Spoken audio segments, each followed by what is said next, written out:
Iran, Israel మధ్య యుద్ధం కొనసాగుతూనే ఉంది. ఇలాంటి సమయంలో అమెరికా ప్రత్యేక ప్రతినిధి స్టీవ్ విట్కాఫ్ బాంబు పేల్చారు. ఇరాన్ వద్ద ఇప్పటికే 11 అణుబాంబులకు సరిపడా యురేనియం నిల్వలున్నాయని అన్నారు. ఇటీవల ఇరాన్తో జరిగిన చర్చల సమయంలో ఆ దేశానికి చెందిన అధికారుల బృందం గర్వంగా ఈ విషయాన్ని తెలిపిందన్నారు. అణు కార్యక్రమాలు ఆపే విషయంలో ఇరాన్తో చర్చలు జరపడానికి తనను, జారెడ్ కుష్నర్ను ట్రంప్ పంపారని విట్కాఫ్ తెలిపారు.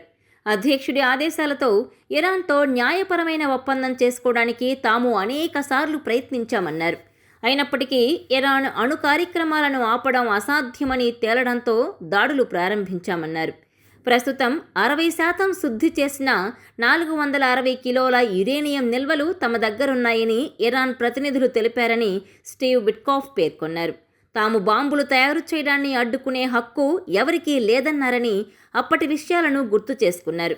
అయితే ఇరాన్ తయారు చేసే అణ్వాయుధాలతో అగ్రరాజ్యానికి ముప్పు ఉండడంతో వాటిని ఎలాగైనా అడ్డుకుంటామని తాము కూడా స్పష్టం చేసినట్టు తెలిపారు.